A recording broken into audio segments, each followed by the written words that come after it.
Alright, last time हमने react की basic project scaffolding की थी और मैंने आपको एक दो कमांड्स बताई थी, npx क्रिएट रिएक्ट ऐप और स्पेस और ऐप का नाम, यानी ऐप का नाम जो भी आप प्रोजेक्ट बना रहे होते हैं उस हिसाब से देते हैं अपनी चॉइस का।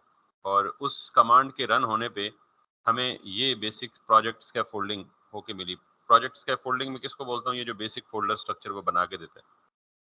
इसमें कुछ चीज़ें हैं जिनका समझना फौरी तौर पे ज़रूरी है और कुछ ऐसी चीज़ें हैं जिनको हम फॉर नाउ स्किप कर सकते हैं। ऑब्वियसली जब हम इसको डेप्थ में समझेंगे तो फिर उनकी ज़रूरत पड़ेगी, बट अभी अगर मैं इस प्रोजेक्ट को रन करना चाहूँ ना, तो जब लास्ट वीडियो के एंड पे उसने मुझे खुद ही कमांड्स में हिंट दिया था कि npm स्टार्ट करें तो ये प्रोजेक्ट रन हो जाएगा, ठीक है? सो अब आपका और हमारा काम इस टर्मिनल के साथ बड़ा फ्रीक्वेंट रहेगा, ठीक? सो जिस फ़ोल्डर में जो फ़ोल्डर आपने ओपन किया होगा, उसी फ़ोल्डर में टर्मिनल ओपन होगा जब आप यहाँ पे टर्मिनल पे आके न्यू टर्मिनल पे क्लिक करेंगे and it would open up this console या this black kind of you can say a window और अ टर्मिनल। तो अब आपने इस प्रोजेक्ट को रन करना है। अभी मैंने इन फ़ोल्डर के अंदर क्या कुछ है, कुछ भी एक्सप्लेन नहीं किया। Just I have to run this project, तो मैं करूँगा npm स्टार्ट। अच्छा, ये मुझे कैसे पता चला कि npm स्टार्ट है, या इनफैक्ट कल-कलाँ ये कमांड भूल जाए तो ऑब्वियसली आपके पास एक package.json की फाइल है जो बहुत इंपॉर्टेंट है, जो मैंने आपको पहले भी बताया था कि सबसे पहले ये बनती है। इसके अंदर ये जो स्क्रिप्ट्स है ना, इनमें जाएँ तो ये तमाम वो कमांड्स हैं सिर्फ इस स्क्रिप्ट के ऑब्जेक्ट में, जो हमें ज़रूरत पड़ती है रन करने के लिए। तो इसमें देखें पहला क्या लिखा हुआ है? स्टार्ट, दूसरा क्या लिखा हुआ है? बिल्ड, तीसरा लिखा हुआ है टेस्ट, चौथा लिखा हुआ है इजेक्ट। तो आप इन तीनों को तो फिलहाल स्किप कर दें। सिर्फ npm जब स्टार्ट करेंगे तो ये इसके अगेंस्ट ये वाली कमांड रन करेगा, ठीक? आपको एटलीस्ट इसको देखने की भी ज़रूरत नहीं है। अगर आपको ये कमांड याद है तो you all need to good to go. अब मैं इसे एंटर करूँगा तो क्रिएट रिएक्ट ऐप जो क्रॉ टेम्पलेट थी उसने खुद ब खुद बेसिक रिएक्ट की ऐप बना के हमें दे दी है।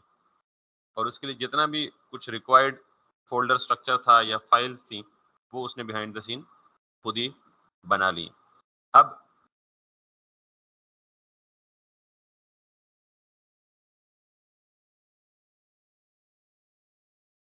It might take a little to run. जब तक ये रन होता, यानी ये जब कमांड चलेगी तो ये ऑटोमेटिकली ये वाला प्रोजेक्ट ब्राउज़र में ओपन कर देगा। यस, ये ब्राउज़र में ओपन होगा और यहाँ से हम सारा काम वही यूआई की तरह जो है वो देखेंगे। अप्रोच डिफरेंट होगी, हम एचटीएमएल वगैरह नहीं लिखेंगे, आपको एचटीएमएल सीएसएस आती होगी, हम बेसिकली जेएसएक्स लिखेंगे। और जेएसएक्स क्या है उसको मैं डिटेल से एक्सप्लेन करूँगा, बट फॉर नाउ सबसे पहली चीज़ जो ये रन होके हमें दिखेगी वो, यानी आपने सोर्स फ़ोल्डर में जाना है। सोर्स फ़ोल्डर में जाने के बाद ये बहुत सारी फाइलें हैं, आप इन सारी फाइलों का वास्ता आपसे नहीं है, आपने सिर्फ जाना है डायरेक्ट app.js। अगर मैं इस पे क्लिक करूँगा तो now this is something that you are already familiar with. अगर मैं इसको यहाँ पे ले आऊँ तो ये 25 लाइनों पे मुश्तमिल ये जो पीस ऑफ कोड है, this is the starting point of the React app, ठीक? अभी ये सारा कुछ क्या है? Let me talk about this. Let it run first and then I will definitely explain each and every line, ठीक? So अच्छा, अब इतनी देर में ये चूँकि टाइम ले रहा है तो व्हाई टू स्टॉप इट? मुझे सिर्फ आप ये बताएँ, बाकी ऊपर इम्पोर्ट-शिम्पोर्ट और एक्सपोर्ट-सिम्पोर्ट को छोड़ें, सिर्फ ये बताएँ कि ये क्या है? Got it? नॉर्मल जावास्क्रिप्ट का फंक्शन। फिर मुझे ये बताएँ कि अगर मैं यहाँ से ये भी हटा दूँ, तो आपको ये भी पता है कि रिटर्न का मतलब क्या होता है? यानी ये कंट्रोल रिटर्न करेगा जहाँ से ये फंक्शन कॉल हो रहा है उधर। अच्छा, फिर अगर आप सिर्फ इस चीज़ को उठा लें और इसको कहीं अलग से पेस्ट कर लें, तो ये बेसिकली क्या नज़र आ रहा है आपको? सीधा-सीधा एचटीएमएल। एक डिव है, उसके अंदर हेडर का टैग है, उसके अंदर इमेज का टैग है, उसके अंदर पी का टैग है, उसके अंदर एंकर का टैग है, दैट्स इट, ठीक? लेकिन इंटरेस्टिंग बात ये है कि आपने ये पहली दफ़ा देखा है कि जावास्क्रिप्ट के फंक्शन के अंदर डायरेक्ट एचटीएमएल लिखी गई है। नॉर्मली ये अलाउ नहीं है। यानी हम अगर अपने जावास्क्रिप्ट जो अब से पहले प्रैक्टिस करते चले आए हैं, उसमें अगर किसी भी फंक्शन में एचटीएमएल रिटर्न करेंगे डायरेक्ट, इट वोंट वर्क। हाँ, कोई अल्टरनेट या जुगाड़ लगा सकते हैं, यानी स्ट्रिंग के फॉर्म में HTML को रिटर्न कर लें, या something like lots of other ways as well, but direct आप HTML को जावास्क्रिप्ट के फंक्शन में रिटर्न नहीं कर सकते, इवन लिख ही नहीं सकते, रिटर्न करना तो दूर की बात है। ठीक, तो this is the very first time that you are seeing HTML code being written inside a JavaScript function. ठीक, अच्छा अब जरा मैं अपनी बात को थोड़ा सा गलत साबित कर रहा हूं। ये आपको जो शक्ल से HTML दिख रही है, ये HTML नहीं है। आप कहेंगे नहीं, इसी तरह की डिव हमने HTML में लिखी है, इसी तरह का पैराग्राफ हम HTML में लिखते हैं, इसी तरह के head tag, image tag, P tag, anchor tag, नहीं बॉडी को छोड़े ना, मतलब बॉडी के अलावा भी बाकी सारी HTML तो नजर आ रही है, but this is not an HTML, this is a JSX। I repeat, this is a JSX। अच्छा, JSX क्या होती है, जरा ये बात भी सुनिएगा पहले। उससे पहले एक और बात, हमने कहा था कि नॉर्मली जब हम जावास्क्रिप्ट का फंक्शन लिखते हैं तो we normally start the name of the function and variable with the lower case letter. यहाँ तो फंक्शन का नाम किससे स्टार्ट हो रहा है, कैपिटल लेटर से। तो यहाँ तो आप कहेंगे सर तुसी तो अपनी फिलोसफी झाड़ रहे हो, ये किसने बनाया, मैंने तो नहीं बनाया, तो ये रिएक्ट वालों ने रिकमेंडेशन दी है, तो रिएक्ट वाले क्या गलत हो सकते हैं, मैं सही हो सकता हूँ, ऐसा तो नहीं है ना। So why it is starting with the capital letter? So everything has a meaning with it. So that's why you need to be a little more curious and focused on this. पहली बात यह है जी कि मैंने एक लफ्ज इस्तेमाल किया है कि ये HTML नहीं है, rather this is a JSX। ठीक, और JSX stands for Java Script XML। ये जो जावा है ना, JS से जावास्क्रिप्ट है और X से क्या है, XML। सो XML क्या होता है, जैसे HTML है ना, हाइपर टेक्स्ट मार्कअप लैंग्वेज, इसी तरह जो XML है ना, इसे कहते हैं extendable markup language. Now what is extendable markup language? आपको पता है मार्कअप लैंग्वेज जो भी होती है वो टैग्स पे मुश्तमिल होती है, टैग बेस्ड होती है। तो इसका मतलब है जो HTML टैग बेस्ड है, तो XML है ये भी मार्कअप लैंग्वेज, तो ये भी क्या होगी, टैग बेस्ड ही होगी। Then what's the difference? There are 3 to 4 major differences that I'm going to explain that you need to remember if you want to understand everything after today's lecture properly. So let me explain this JSX first. मैं यहाँ comment दे रहा हूँ just intentionally ताकि XML का मतलब ये कुछ, पहली बात ये है कि like HTML, XML is also tag based language. XML is tag based markup.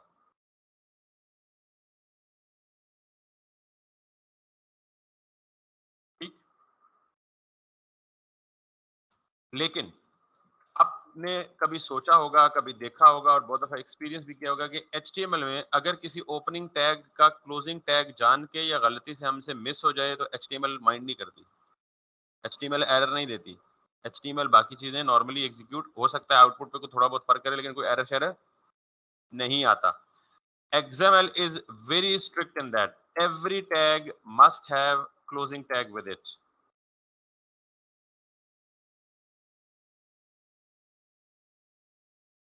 ये मैं डिफरेंस बता रहा हूँ, ये 3-4 डिफरेंसेस याद रख लेंगे तो आपको XML भी आ जाएगी।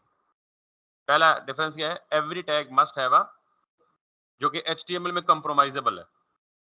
ठीक, या अगर क्लोजिंग टैग नहीं होगा तो वही टैग सेल्फ क्लोजिंग जरूर होगा। आपको पता है कि मैं लाइक पी करता हूं तो पी का ओपनिंग एंड क्लोजिंग टैग होता है। ठीक, लेकिन अगर मैं यहाँ एक और टैग होता है HTML में BR, तो ये BR क्या है, सेल्फ क्लोजिंग है, या अगर इसको क्लोजिंग ना भी दें इट वॉन्ट माइंड। ठीक है, यानी सेल्फ क्लोजिंग का मतलब ये है कि यहीं पे मैं इसे क्लोज कर दूं। इसी तरह इमेज टैग क्या है, इमेज का कोई अलग से क्लोजिंग टैग नहीं होता, सेल्फ क्लोजिंग टैग है। तो XML में चाहे वो सेल्फ क्लोजिंग हो, चाहे वो अलग से क्लोजिंग सेपरेट टैग के तौर पे हो, क्लोजिंग मस्ट होगी। ये पहला उसूल है। दूसरा उसूल, आपको पता टैग्स के एट्रीब्यूट्स क्या होते हैं? ये जो एंकर टैग है तो इसके साथ ये क्लास क्या है, एट्रीब्यूट। href क्या है, टारगेट क्या है, attribute gives additional information to the tag या अबाउट द टैग। ठीक है, तो ये एट्रीब्यूट्स क्या यूजर डिफाइंड है, मैंने खुद डिफाइन किए हैं? नहीं, ये एट्रीब्यूट्स बिल्ट इन मौजूद हैं और मुझे पता है कि किस टैग के क्या एट्रीब्यूट्स हैं, इनकी वैल्यूज कस्टमाइज्ड है, टैग्स कस्टमाइज्ड। तो एक्सएमएल में we can have custom attributes and their custom values. ये दूसरा डिफरेंस है।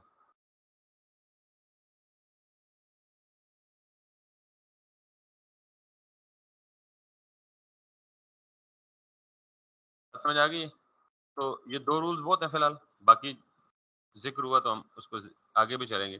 तो अच्छा, तीसरा, पहली बात ये है कि ये दूसरा पॉइंट मुझे यहां देना है, सिर्फ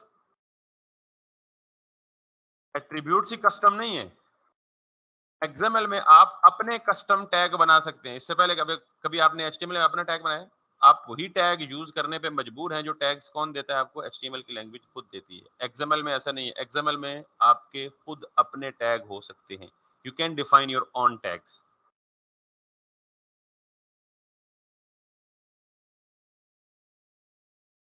तो आगे ये तो बड़े मजे की चीज है, हम जितने मर्जी टैग खुद बना लें और जिस मर्जी नाम से बना लें और जिस मर्जी नाम से जितने मर्जी एट्रीब्यूट्स भी स्पेसिफाई कर दें उस टैग के साथ। तो everything is going to be in our hands now. Clear? तो ये 3 पॉइंट्स आपने लाजमन याद रखने हैं। पहली चीज के, यानी मैं इस चीज को समझा रहा हूँ, जेएस एंड एक्सएमएल जब ये दोनों को मिलाएंगे तो ये क्या बनेगा? JSX। और ये जो जावास्क्रिप्ट के अंदर डायरेक्ट हम HTML लिख रहे हैं, बेसिकली इस पूरी चीज को हम क्या बोलेंगे? ये क्या है? JSX। समझ आ गई JSX की? तो अब मैं जो भी फाइल लिखूंगा उस फाइल को एक्सटेंशन भी JSX दूंगा, और इस फाइल के अंदर जो मैं लिखूंगा टैग्स की फॉर्म में, वो सारे के सारे क्या हैं? JSX, यानी XML के टैग्स हैं। अच्छा, एक और बात, जावास्क्रिप्ट में ना बहुत सारे कीवर्ड्स हैं, जैसे हमने पहले पढ़े हैं, फॉर है, इफ है, एल्स है, लेट है, वॉर है, क्लास है, बहुत सारे कीवर्ड्स हैं। तो जब हम JSX लिखते हैं तो XML के अंदर हम कोई भी ऐसा कीवर्ड नहीं लिख सकते जो कि जावास्क्रिप्ट में पहले से डिफाइंड है। आपने हाँ, कोई भी नाम नहीं रख सकते। एग्जैक्टली, टैग बनाते हुए या एट्रीब्यूट्स, टैग के एट्रीब्यूट्स बनाते हैं। मिसाल के तौर पे मिसाल देता हूँ, आपने जब CSS की क्लास देनी होती है तो आप क्या देते थे पहले HTML में? क्लास। तो यहाँ क्लास नहीं दे सकते। वजह, यहाँ वर्ड जो क्लास है वो जावास्क्रिप्ट में पहले से रिजर्व्ड है किसी और पर्पस के लिए, ऑब्जेक्ट ओरिएंटेड प्रोग्रामिंग में क्लास बनाने के लिए। तो ऐसे तमाम एट्रीब्यूट्स जिनके नाम जावास्क्रिप्ट के साथ कॉन्फ्लिक्ट करते हैं, JSX में उनके नामों को चेंज करके ऑल्टरनेट नेम दे दिए गए। ठीक? तो जहां जहां क्लास होगा उसकी जगह क्या आएगा? Class name. और भी जितने वर्ड जो जावास्क्रिप्ट के साथ कन्फ्लिक्ट करेंगे उनके नाम चेंज करके JSX में ऑल्टरनेट नेम्स सजेस्ट कर दिए गए या डिवाइस कर दिए गए या शामिल कर दिए गए।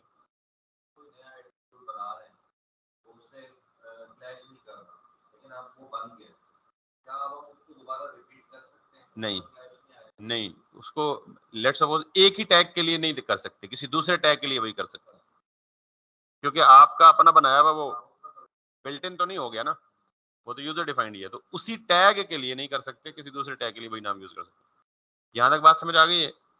अब ये जो तमाम काम है ना, ये सारा का सारा क्या है? Basically JSX। ठीक? Writing XML inside the JavaScript JSX, या returning XML from inside the JavaScript function। Clear होगी ये बात? XML and HTML। अब अगली बात, मैंने कहा था ES6 के फीचर्स खत्म नहीं हुए अभी। ये जो इंपोर्ट है और ये जो एक्सपोर्ट है, these are the ES6 features. अच्छा, ये करते क्या है? हमने इससे पहले जो जावास्क्रिप्ट लिखी ना, वो एक ही फाइल में ऊपर से लेके नीचे तक सारा का सारा कोड एक ही फाइल में लिखा। अब मैं मिसाल देता हूँ कि आप कोई बहुत बड़ा सॉफ्टवेयर या बहुत बड़ा कॉम्प्लिकेटेड एप्लीकेशन लिख रहे हैं और आपकी जो नंबर ऑफ कोड लाइंस हैं वो हैं थाउजेंड्स ऑफ, 2000 या 4000 या 6000। तो मुझे ये बताएं, इज इट अ वाइज कि आप पूरी 2000 लाइनें एक ही फाइल में लिख लें? तो हम क्या करते हैं, हम जावास्क्रिप्ट को छोटे छोटे फंक्शंस में डिवाइड करते हैं और कोशिश करते हैं कि एक फंक्शन को या मल्टीपल फंक्शंस को अलग अलग फाइल्स में डिस्ट्रीब्यूट कर दें। 4 फंक्शंस एक फाइल में लिख दिए, 4 दूसरे में, या एक फंक्शन एक फाइल में लिख दिया, एक दूसरे में, एक तीसरे में। आगे चल के मैं बताऊंगा वो बेसिकली फंक्शनल कंपोनेंट्स हैं, but it's too early to talk about functional components. तो जावास्क्रिप्ट को हमने छोटे छोटे फंक्शंस में या चंक्स में डिवाइड करके कोड को मुख्तलिफ फाइलों में स्प्लिट कर दिया। फायदा क्या होगा? Reusability, easy maintenance, easy debugging, easy to understand, easy to convey or teach.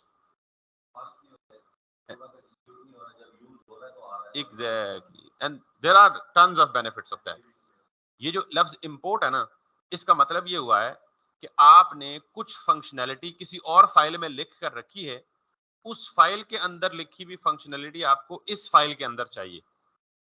तो पहले आप क्या करेंगे, उस फाइल को यहाँ पे क्या करेंगे, इंपोर्ट करेंगे और फिर उसको यूज करेंगे। वो तो जेएस को एचटीएमएल में बुलाते थे ना। नॉर्मल जावास्क्रिप्ट में जावास्क्रिप्ट की एक फाइल दूसरी जावास्क्रिप्ट की फाइल में अटैच नहीं हो सकती थी, ये उसके लिए। ये ES6 में। अब जरा देखिएगा, ये दोनों इंपोर्ट को तो छोड़ें, पहले एक्सपोर्ट को देख लें। मैंने ये फंक्शन बनाया जिसका नाम क्या रखा, ऐप, और इसको मैंने कहा एक्सपोर्ट डिफॉल्ट ऐप। ये लाइन ये करती है कि इस ऐप के फंक्शन को इस फाइल से एक्सपोर्ट कर दो ताकि दूसरी कोई भी फाइल जिसे ये फंक्शन जरूरत हो वो इसे इस्तेमाल कर सके। यानी इन अदरवाइज मैं परमिशन दे रहा हूं कि ये फंक्शन क्या करो, एक्सपोर्ट कर लो, ताकि कोई दूसरी फाइल इसको इंपोर्ट करके यूज कर सके। ये तो किसका काम है, डिफॉल्ट का क्या काम है, इसके लिए होल्ड कीजिएगा, क्योंकि दो तरह के एक्सपोर्ट्स होते हैं, एक नेम्ड एक्सपोर्ट और एक डिफॉल्ट एक्सपोर्ट। जब मैं नेम्ड एक्सपोर्ट पढ़ाऊंगा तो तब बताऊंगा कि यार ये डिफॉल्ट क्यों लिखा है मैंने। एक्सपोर्ट का सिर्फ ये पर्पज है, I want to use this code in some other files as well, so I want to make it available for those files, that's it. अच्छा, ये जो इंपोर्ट है ये एक्सपोर्ट से ऑपोजिट है कि कहीं और ये सीएसएस की फाइल बनी पड़ी है, तो मैं उस सीएसएस की फाइल को इसके अंदर क्या करना चाहता हूँ, इस्तेमाल करना चाहता हूँ। तो मैं क्या करूंगा, पहले उस सीएसएस की फाइल को यहाँ पे इंपोर्ट करूंगा। So import and export, these are two another additional beautiful features of ES6। जब मैं ES6 बोलता हूँ तो ES6 प्लस होता है, क्योंकि अभी ES6 फिर ES7 भी है, ES8, ES9, ES10, जो जो फीचर्स आते जाते हैं अपडेट हो जाए, लेकिन जो बेसिक मेजर शिफ्ट था वो ES6 था। तो ES6 प्लस, जब मॉडर्न जावास्क्रिप्ट बोलूं तो समझें वो भी ES6 है, जब ES6 बोलूं तो समझें ये मॉडर्न जावास्क्रिप्ट है। क्लियर? ओके, एक्सपोर्ट भी हो गया, इंपोर्ट भी हो गया, फंक्शन दैट रिटर्न्स JSX ये भी हो गया। अच्छा, अगली बात, आप किसी भी फंक्शन से एक वक्त में सिर्फ एक ही एलिमेंट रिटर्न कर सकते हैं। आप किसी भी फंक्शन से एक वक्त में सिर्फ एक ही एलिमेंट रिटर्न कर सकते हैं। मिसाल देता हूं, मैं यहां पे लिखता हूं एक और डिव फॉर एग्जांपल, या p लिखता हूं,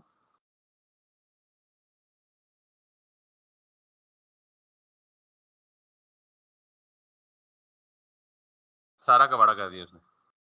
उसने कहा कि अगर आप मल्टीपल टैग्स हैं तो आप उन मल्टीपल टैग्स को एक टैग के अंदर रैप करें ताकि रिटर्न क्या हो, एक ही चीज हो। अब मैं क्या रिटर्न करने की कोशिश कर रहा हूँ, दो चीजें, एक पैराग्राफ और एक डिव। हालांकि नीचे इतना सारा कुछ लिखा हुआ है, उधर उसने एरर नहीं दिया क्योंकि वो सारा कुछ किधर था, रैप्ड था एक डिव के अंदर।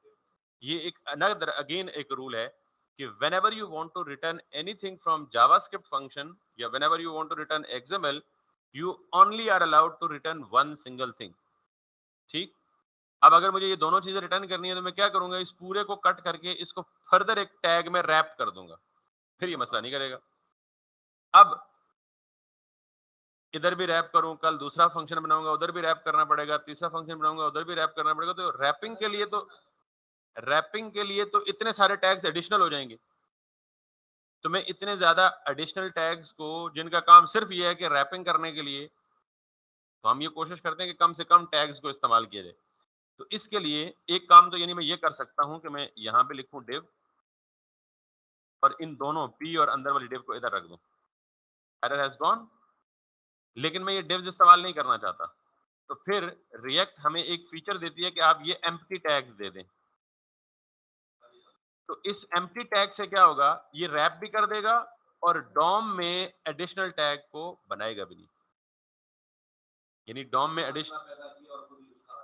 एग्जैक्टली, तो डॉम में एडिशनल टैग इंट्रोड्यूस, ये जो खाली टैग्स मैंने लिखे ना, इनको हम बोलते हैं react fragment tags. React fragment tags, अक्सर ये इंटरव्यूज में पूछते हैं जी फ्रैगमेंट क्या होता है, तो ये एडी बडी को रॉकेट साइंस तो है नहीं, ठीक। तो अगर आपको मोर देन वन एलिमेंट्स को रैप करना है तो आप ये काम करेंगे, ठीक है। अच्छा, आप अब नोट कर रहे होंगे बार बार मैं जो ही कुछ चेंज करता हूं तो ये ऑटोमेटिकली बिहाइंड द सीन कोई चीज चल रही है, वो साथ साथ अपडेट हो रहा है। इसका मतलब ये है, हाँ। अब जब मैंने एनपीएम स्टार्ट किया था ना, तो उस एनपीएम स्टार्ट ने मेरा ये वाला प्रोजेक्ट खुद ब खुद एक चला दिया है लोकल सर्वर पे, और ये उसका एड्रेस है कि आप लोकल होस्ट कॉलन 3000 लिखें, और खुद ही इसने ब्राउजर में ओपन भी कर दिए। एग्जैक्टली लाइव टाइम, ये इसको हम कहते हैं लाइव सर्वर। यानी रिएक्ट बेसिकली लाइव चेंज करता है और वो ऑटोमेटिकली लाइव सर्वर को सेटअप भी कर देता है। ये जो क्रॉ टेम्पलेट है ये सारा अंदरूने खाना यही काम करता है, और लाइव सर्वर भी सेटअप कर देता है, और एनपीएम स्टार्ट से मेरा प्रोजेक्ट जो है वो ब्राउजर में चलना शुरू हो जाता है। अब मैं जो भी चेंज करूंगा वो ऑटोमेटिकली यहाँ चेंज क्या हो जाएगी, रिफ्लेक्ट हो जाएगी। अभी चेंज करके दिखाता हूँ, लेकिन पहले मैं ये बताता हूँ कि यार ये क्या है, कि जब भी मैं कोई चीज चेंज, मिसाल के तौर पे देखिएगा, अभी यहाँ पे लिखा है ना edit src app.js to save and reload, तो मैं यहाँ ऑलरेडी src सोर्स के फोल्डर के अंदर app.jsx में हूँ, तो मैं इसको यहाँ पे चेंज करता हूँ लर्न रिएक्ट की जगह, लो कंट्रोल एस किया, बैकएंड पे सारा कुछ उसने ओके कर दिया। यहाँ पे लर्न मोर की जगह क्या आ गया, हेलो आ गया। ये जो चीज है ना, ये कंपाइल्ड सक्सेसफुली। इसके बारे में एक छोटी सी चीज जान लें, समझ ना भी आए तो कोई मसला नहीं है। मॉडर्न जावास्क्रिप्ट, सारी की सारी मॉडर्न जावास्क्रिप्ट के फीचर्स सारे ब्राउजर सपोर्ट नहीं करते। ये गालिबन मैंने नोड जेएस इंस्टॉलेशन के वक्त भी बताया था कि मॉडर्न जावास्क्रिप्ट के सारे फीचर्स ब्राउजर सपोर्ट, उसके लिए ये एक बड़ा चैलेंज था, क्योंकि अगर हम एक सॉफ्टवेयर लिखें वो ब्राउजर इंटरनेट एक्सप्लोरर पे चले, क्रोम पे ना चले, या क्रोम पे चले फायरफॉक्स पे ना चले, तो दुनिया में सारे लोगों को हम ब्राउजर तो अपनी मर्जी का नहीं इंस्टॉल करवा सकते, ठीक। तो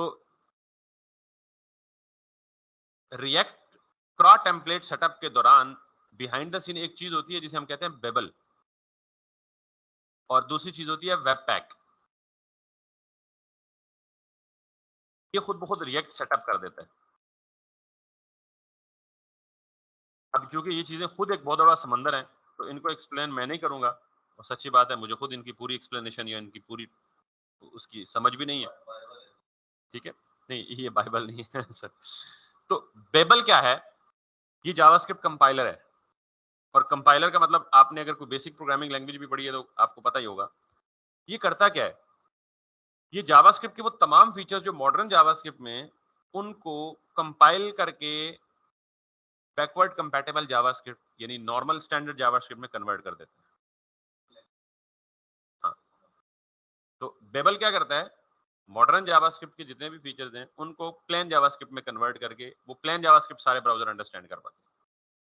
मिसाल के तौर पे मैंने मैप का फंक्शन लिखा, अगर मैप का फंक्शन लेट सपोज कोई ब्राउजर सपोर्ट नहीं करता, तो रिएक्ट के बिहाइंड द सीन क्या चीज चल रही है, ये जो कह रहे हैं ना कंपाइल सक्सेसफुली, कौन कंपाइल कर रहा है, बेबल कंपाइल कर रहा है, और आपने बेबल को सेटअप नहीं किया, इसीलिए मैंने क्या यूज किया था, क्रॉस क्रिएट रिएक्ट ऐप। क्योंकि बिगिनर्स को अगर ये बेबल और वेबपैक के सेटअप में लगा दो तो रिएक्ट उधर ही रह जानी है, तुम 3 महीने में बेबल ही सीखना है फिर, ठीक है। तो इसलिए थैंक्स टू क्रॉ वो ये सारे काम हमें खुद ब खुद इम्प्लिसिटली करके देते, लेकिन आपको पता होना चाहिए कि बिहाइंड द सीन ये चीज चल रही है, बेशक इसको समझ ना आए कोई मसला नहीं, इसको हमने दोबारा देखना भी नहीं है आज के बाद, लेकिन बिहाइंड द सीन ये सेटअप है। ये क्या करता है, ऑटोमेटिकली कोड को कंपाइल करता रहता है। इसके बाद एक और चीज है वेब पैक, ये मॉड्यूल बंडलर है।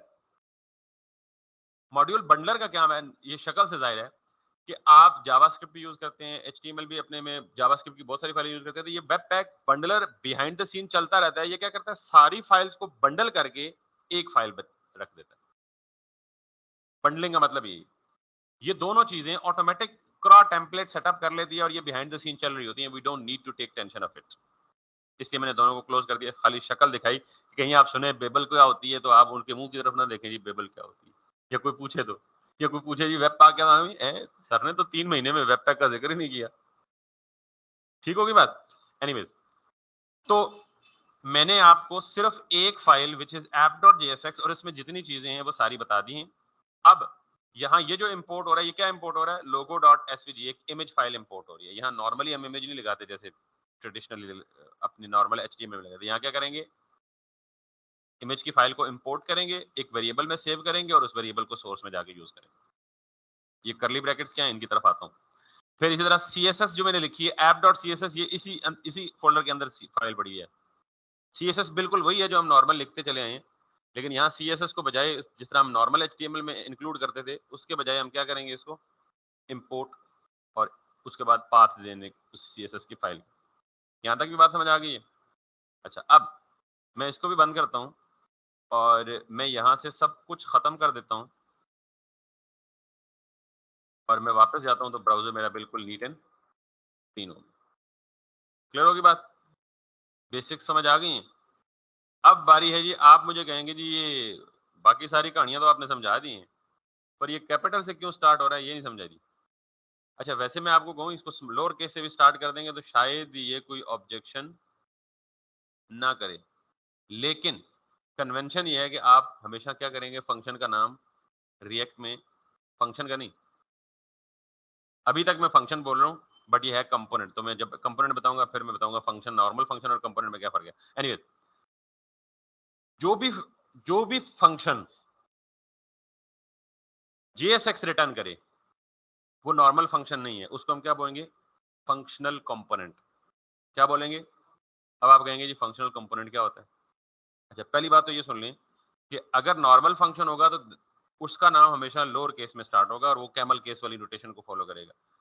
फंक्शनल कंपोनेंट की क्या डेफिनेशन है, वो फंक्शन जो JSX रिटर्न करे वो फंक्शनल कंपोनेंट है, एंड उसका नाम हमेशा किससे स्टार्ट होगा, कैपिटल से स्टार्ट होगा। अब आप कहेंगे जी फंक्शनल कंपोनेंट क्या भला है, so let's have a look. मेरा ये एक टूल बना हुआ है, आई एम ये यानी ये प्लेटफॉर्म है माइक्रोसॉफ्ट टीम का। आई एम अज्यूमिंग कि ये रिएक्ट में बना हुआ है। बाय द वे मुझे नहीं पता ये रिएक्ट में बना हुआ है किस टेक्नोलॉजी में बना हुआ है, बहरहाल आई एम सपोजिंग कि ये किस में बना हुआ है।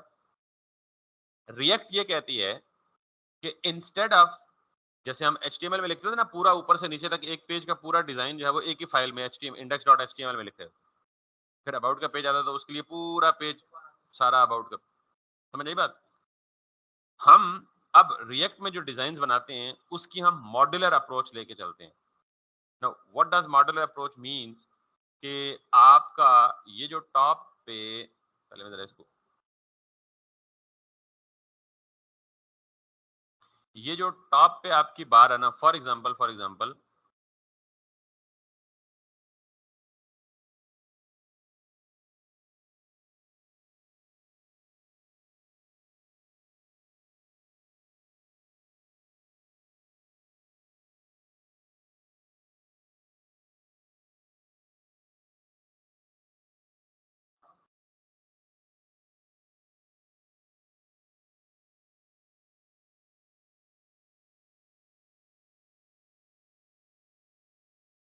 इसको नॉर्मली हम क्या नाम दें, अगर हम बनाए तो नेव बार। तो आप सपोज करें कि इस पूरे डिजाइन में ये एक कंपोनेंट है, यानी हम क्या करते हैं रिएक्ट में यूआई को स्प्लिट कर देते हैं मल्टीपल कंपोनेंट्स में, स्मॉल इंडिपेंडेंट मैनेजेबल कंपोनेंट्स। तो जिस तरह ये पूरी यूआई बनी है ना, इसका एक नेव बार क्या बन गया, एक कंपोनेंट। इसी तरह ये नीचे आए तो ये साइड बार है, ये क्या बन गया, एक अलग कंपोनेंट। इसी तरह ये कंट्रोल्स हैं, मीटिंग कंट्रोल्स कह लें इनको, ये क्या बन गया, एक अलग कंपोनेंट। इसी तरह ये जो रिकॉर्डिंग इंडिकेटर्स हैं इनको मैं क्या कह दूं, ये क्या बन गया, एक अलग कंपोनेंट। इसी तरह यहाँ ये डीपी और डिस्क्रिप्शन जो हो रही है इसको मैं क्या कह दूं, एक अलग कंपोनेंट। सो डिजाइन वही है, what I've done is I have split down all these, yeah, all it this whole design into multiple components। Clear हो गई ये बात? तो इस कंपोनेंट को, एक कंपोनेंट को रिप्रेजेंट करने के लिए हम रिएक्ट में क्या लिखते हैं, एक फंक्शनल कंपोनेंट। और functional component nothing but simply a part of a UI design. एक पूरे यूआई डिजाइन का एक क्या होता है, पार्ट होता है। ये क्लियर होगी ये बात? अभी तक रिएक्ट डिस्प्ले से रिलेटेड। अब मैं ये सपोज करता हूँ कि मैं यहाँ हेडर डिजाइन करता हूँ, तो मैं ये कह देता हूँ जी कि हेडर, और इसके अंदर मैं कहता हूँ जी माय नेम, यस यू समझ लें इसको, बोल दें पैराग्राफ हेडर, बस। बिल्कुल वैसे ही डिजाइन करना है जैसे आप HTML लिखते हैं, यहाँ पे भी नॉर्मल HTML, लेकिन इन रूल्स को फॉलो करके। हर tag must have a closing tag, अपने कस्टम टैग भी बना सकते हैं, कस्टम एट्रीब्यूट्स भी बना सकते हैं। वही HTML अगर अपने से एडिशन करना चाहते हैं तो वही तो हमारे पास ऑप्शन है कि हम अपनी फंक्शनैलिटी डाल सकते हैं। बिल्कुल ऐसी वो HTML वही, समझिए बात? अच्छा, अब अगर मैं इसको यहाँ सेव करूँ और वापस ब्राउजर में जाऊँ तो मेरे पास वो सिंपली क्या आ गया, हेडर आ गया। तो ये मेरा एक क्या बन गया, पूरा का पूरा फंक्शनल कंपोनेंट। रिएक्ट में हमेशा app.jsx या ऐप का कंपोनेंट आपका रूट कंपोनेंट कहलाता है। क्या कहलाता है? एग्जैक्टली। बाकी जितने भी कंपोनेंट्स आप बनाएंगे वो सारे के सारे कंपोनेंट्स किसके अंदर लिखे जाएंगे? ऐप के अंदर ही लिखे जाएंगे। तो ये इस कंपोनेंट की प्रेजेंस जो है वो क्या है, जरूरी है। अब जब मैंने आपको अभी यूआई में एग्जांपल दी कि we can actually split our whole application into multiple different components, तो इसका मतलब ये है कि फिर हम अपने कंपोनेंट्स बना सकते हैं। ये तो एक पहले से बना हुआ कंपोनेंट रिएक्ट ने बना के दिया था ना, तो वो अच्छा, अब ये दोनों चीजें हम यूज नहीं कर रहे फिलहाल, जब यूज की दोबारा इंपोर्ट कर लेंगे तो इनको यहाँ से क्या कर दें, हटा दें और एक्सपोर्ट को रहने दें ताकि हम ऐप कहीं और यूज। जो जब हम स्प्लिट कर लिया वो अलग-अलग फंक्शन बन गए, उनको तो फिर अलग फाइल में रखेंगे ना, इस फाइल में तो सिर्फ उसको इंपोर्ट करेंगे। अभी जा रहा हूँ उसी तरफ, अभी उसी तरफ जा रहा हूँ। ये बन गया एक कंपोनेंट्स, ठीक। अब अगर आपको दो तीन जितने कंपोनेंट्स बनाने हैं, मिसाल के तौर पे मेरी वेबसाइट पे 3 एरियाज होते हैं ना, एक हेडर, एक मेन एरिया और एक फुटर। तो मैं यहाँ पे बोलता हूँ जी for example function main return इस मेन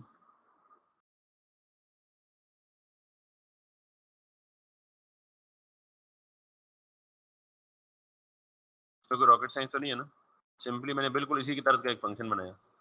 अब जरा इंपॉर्टेंट बात देखिएगा, ये मेन, आपको पता है जब आप फंक्शन को हम कहीं कॉल नहीं करते तो वो फंक्शन अपीयर, ये मेन तो कहीं नहीं दिखेगा क्योंकि डिफाइन कर लिया, लेकिन कहीं कॉल। तो आपका सवाल ये भी होना चाहिए था कि ऐप को भी तो कहीं कॉल नहीं किया, ये क्यों डिस्प्ले हो रहा है? इसमें जो इसका जवाब मैं देता हूँ थोड़ी देर, पहले जरा इसको देख लें, इसको कॉल कैसे करते हैं। अच्छा, अगर नॉर्मल फंक्शन होता ना जावास्क्रिप्ट का, तो उसको तो कॉल करने का वही तरीका है, नाम लिख के पैरेंथेसिस लिख दें, कॉल हो जाएगा। लेकिन ये फंक्शन नहीं है, ये क्या है, कहां से पता चलेगा? पहली बात कैपिटल से स्टार्ट हो रहा है और दूसरी बात रिटर्न क्या कर रहा है। तो ये नॉर्मल फंक्शन, तो इसका मतलब है इसको कॉल करने का तरीका भी नॉर्मल नहीं। अब इसको जब कॉल करना है आपने तो कैसे करेंगे, मैं यही चाह रहा हूं कि ऐप क्या है, हमारा रूट कंपोनेंट, बाकी जितने भी कंपोनेंट बनाएंगे उनको कहां प्लेस करेंगे, ऐप के अंदर। App is the exactly app is the root component, ठीक है। अच्छा, अब मैंने ये वाला मेन का फंक्शनल कंपोनेंट यहाँ पे रेंडर करना है। अच्छा, फंक्शनल कंपोनेंट के बारे में मैं ये नहीं कहूंगा कि मैं फंक्शनल कंपोनेंट को कॉल कर रहा हूं, मैं क्या कहूंगा, फंक्शनल कंपोनेंट को रेंडर कर रहा हूं। क्या कर रहा हूं? अच्छा, कैसे करूंगा, टैग मेन, ये क्या है, कस्टम टैग, समझ आई? तो हमने अपना टैग बना लिया। अब ये जो टैग रेंडर हो रहा है ये आउटपुट डिस्प्ले कर रहा है एग्जैक्टली उसके बाद, this is the main area.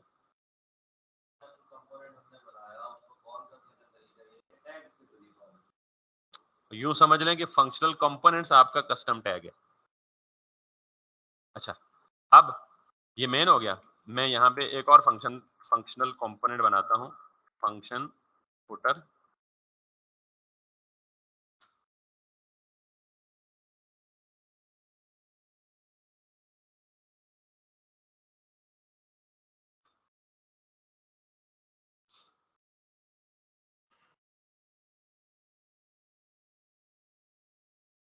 इसको भी कॉल करना है तो कहाँ करूंगा?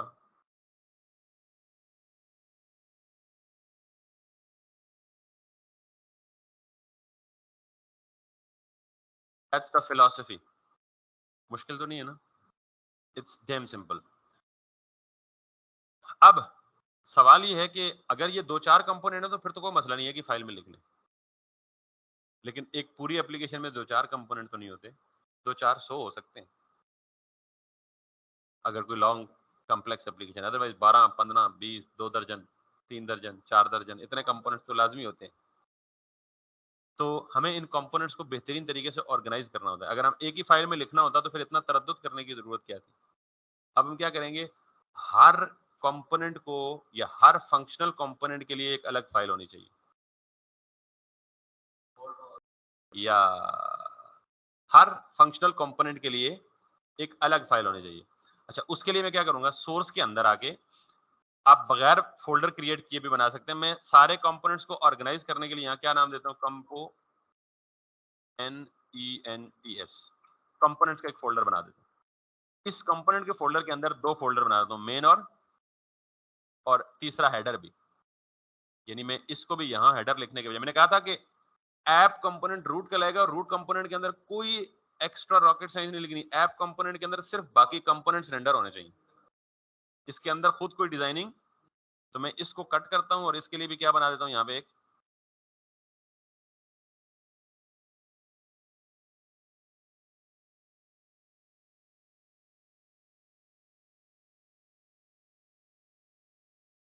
और यहाँ पे इसको आके रेंडर कर देता हूँ।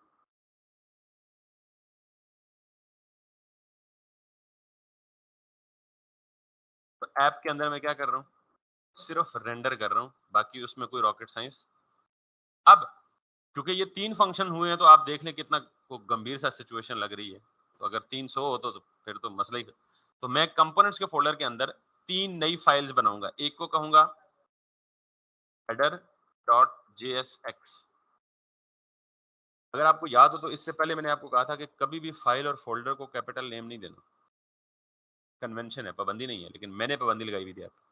अभी मैं खुद फाइल का नाम कैपिटल से स्टार्ट कर रहा हूँ। तो ये कन्वेंशन है जिसको देख के पता लग जाएगा कि ये फंक्शनल कंपोनेंट, नाम में भी और फाइल के नाम।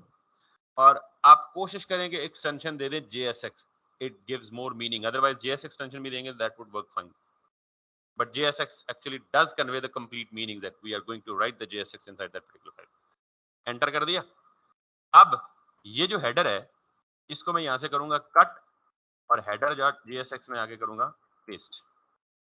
नीचे देख रहे हैं एरर आ गया, नीचे देख रहे हैं एरर आ गया। एरर क्यों आया? वो कह रहा है भाईजान आप इधर हेडर को रेंडर कर रहे हैं, मुझे तो हेडर मिल ही नहीं रहा कहीं। तो क्या करूंगा? इधर से पहले एक्सपोर्ट करूंगा तभी वो उधर अवेलेबल होगा। तो मैं क्या करूंगा? एक्सपोर्ट डिफॉल्ट और name of the component which is header itself, that's it. अब भी एरर दे रहा है, कह रही यहां से एक्सपोर्ट करना काफी नहीं है, इधर उसको इंपोर्ट भी करें। So this was the another feature. और इंपोर्ट कैसे करेंगे? इंपोर्ट लिखकर हेडर नाम देंगे और नॉर्मली ये नाम वही देंगे जो यहाँ इसका नाम रखा है और उसी नाम से इसको एक्सपोर्ट किया है। अब वो एरर खत्म हो गया, नीचे देख रहे हैं, क्लियर। एंड सिमिलरली यहाँ पे मैं जाके दोबारा एक फाइल बनाऊंगा और इसको नाम दे दूंगा मेन डॉट JSX। दोबारा एक फाइल बनाऊंगा, इसको नाम दूंगा footer डॉट JSX। और ये जो मेन डॉट JSX है, यहाँ से ये जो मेन वाला पोर्शन लिखा हुआ है ये कट करके इधर लिख दूंगा और इसको यहाँ पे क्या करूंगा? Export default and main. और इसी तरह फुटर में जाके यहाँ से फुटर कट करके फुटर के अंदर जाके ये लिखूंगा और इसको भी क्या कर दूंगा? Export default footer. यस। अब यहाँ आके दोनों इंपोर्ट मेरे पास चूंकि मैं क्विक डेवलपमेंट करता हूँ because of the job requirement, सारा दिन हम इंपोर्ट एक्सपोर्ट ही करते रहते हैं, तो मैंने कुछ एक्सटेंशंस की हुई हैं जो कि ऑटोमेटिकली इंपोर्ट एक्सपोर्ट कर देती हैं। ठीक है, हाँ, जैसे देखिएगा यहाँ पे मैं लिखता हूँ जी, मैंने मेन को इंपोर्ट नहीं किया, ठीक है, मैं इसको मिटाता हूँ और मैं यहाँ लिखता हूँ मेन और सॉरी कैपिटल से मेन। यार क्या मसला है, कैपिटल क्यों नहीं हो रहा?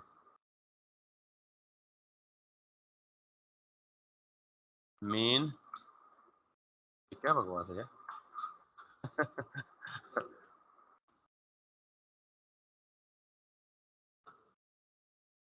इशू है, अदरवाइज मैं नॉर्मली यहाँ नेम लिखता हूँ तो ये पूरी लाइन ऑटोमेटिकली यहाँ इंपोर्ट की आ जाती है। Oh sorry, yes right, you right, that's why मैं कहूँ यार ये क्या मसला है, सारा दिन इन्हीं के साथ खेलते रहते हैं, वो मेरे लैपटॉप में। एनीवेज, आप इसको फिलहाल गुजारा करें, मैं आपको एक्सटेंशन बता दूंगा सारी कि जिनसे ये ऑटोमेटिक ये सारा कुछ हो जाता है। ठीक है, तो फिलहाल हम इसको मैनुअली कर लेते हैं। फ्रॉम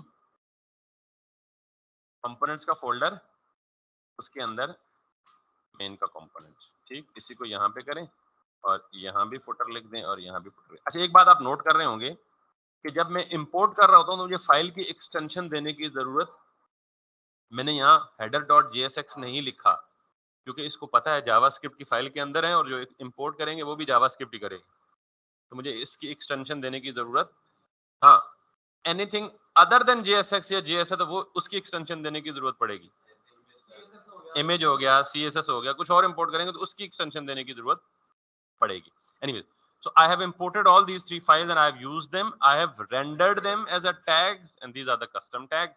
और I have exported the, अच्छा, अब आपको import export की कहानी समझ आ गई है ना? तो अब मैं सवाल का जवाब देता हूँ कि यार ये एक्सपोर्ट होके किधर जा रहा है? यानी बाकी सारे कंपोनेंट्स हमारे डिफाइन करदा ऐप में रेंडर हो रहे हैं, ऐप खुद किधर रेंडर हो रहा है? ठीक है, उसकी जगह देखते हैं, मैं बताता हूँ। अगर आप यहाँ पे जाए ना तो एक फाइल है index.js, इसके अंदर आए तो इन्होंने ऑलरेडी सेटअप किया हुआ है इंपोर्ट ऐप फ्रॉम ऐप और इन्होंने इस ऐप को यहाँ आके टैग्स की फॉर्म में रेंडर किया। अब ये पहली दफा, पहले इसलिए नहीं बताया था कि पहले बताता तो परेशान ही हो जाते हैं, एक ही बुलाए, तो मैंने पहले इसलिए अपने कंपोनेंट्स बना के उनको रेंडर करके दिखाया, फिर यहाँ आके दिखाया ये रूट डॉट रेंडर ये। अच्छा, अगली चीज यहाँ तक समझ आ गई है? ये कहाँ जा रहा है? क्योंकि हमें जो कुछ मिल रहा है वो किधर मिल रहा है? ब्राउजर में मिल रहा है। तो हम अपने सारे कंपोनेंट्स किधर रेंडर करते हैं? ऐप में। ऐप खुद किधर रेंडर होती है? index.js में। और index.js में देखें तो ये क्या कह रहा है? document.getElement by id और root। इस चीज को तो आप जानते हैं ना, बड़ी अच्छी तरह जानते हैं। तो ये जो रूट है इसका मतलब ये कोई div होगी या कोई भी HTML का एलिमेंट होगा जिसकी आईडी रूट होगी और मैं जावास्क्रिप्ट के जरिए उसको क्या कर रहा हूँ? सेलेक्ट कर रहा हूँ। अब वो कहाँ पे है? वो आप सोर्स के फोल्डर को क्लोज करें, पब्लिक में जाएं, इंडेक्स HTML में जाएं और वो रूट ये रखा हुआ है। असल में जो ब्राउजर पे डिस्प्ले हो रही है वो यही हो रही है। रन टाइम पे जो वेब पैक है उसकी रिस्पॉन्सिबिलिटी है, सारा कुछ बंडलिंग बुंडलिंग करके वो सारा कुछ आके इधर अंदर डाल देता है। इसको आपने बिल्कुल नहीं छेड़ना। कब छेड़ना है ये मैं बताऊंगा, जब आपने कोई बूटस्ट्रैप या कोई फ्रेमवर्क यूज करना हो या कोई लिंकिंग चिंकिंग करनी हो। यस,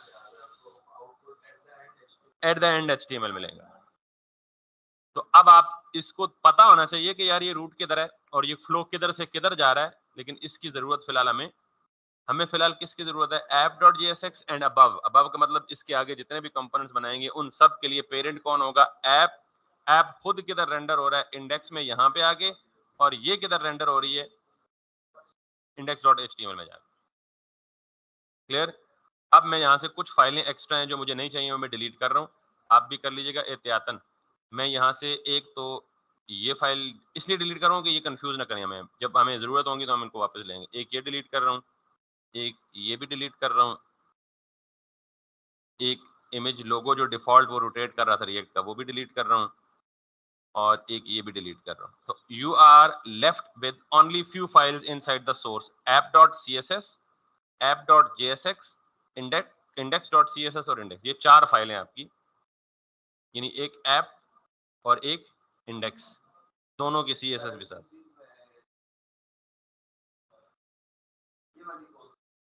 किधर? ये मैंने कहा अभी बोला नहीं, मैंने इसके बारे में कुछ बताया अभी नहीं। बैकबोन चलो मैंने गलती से बता दिया, लेकिन अभी ये बोला ही नहीं उसके बारे में कुछ, छोड़ दें उसको, चुप कर जाए। मैं सिर्फ अभी सोर्स के अंदर हूँ, यहाँ से बाहर नहीं निकला, और ऑब्वियसली बताऊंगा। एक पर्पस तो बता चुका हूँ कि उसमें स्क्रिप्ट की कमांड्स और बेसिक, अभी आप इन पे फोकस है। अब देखिए मैंने फाइलें डिलीट की, तो वो फाइलें कहीं ना कहीं यूज हो रही थी, कहीं ना कहीं इंपोर्ट हो रही थी, तो मैंने डिलीट कर दी, तो उसने क्या दे दिया। अब जरा ढूंढते हैं, तो वो जो फाइल है, एक तो मैंने ये डिलीट की थी, ये फंक्शन उसके अंदर से आ रहा था, ये फाइल यहाँ लिंक हुई भी थी, यहाँ से सेव कर, ठीक।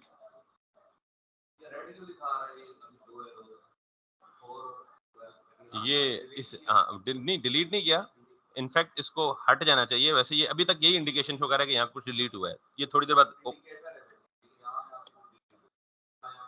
यस, इसको क्लोज करके रीओपन करेंगे तो इट माइट बी आउट।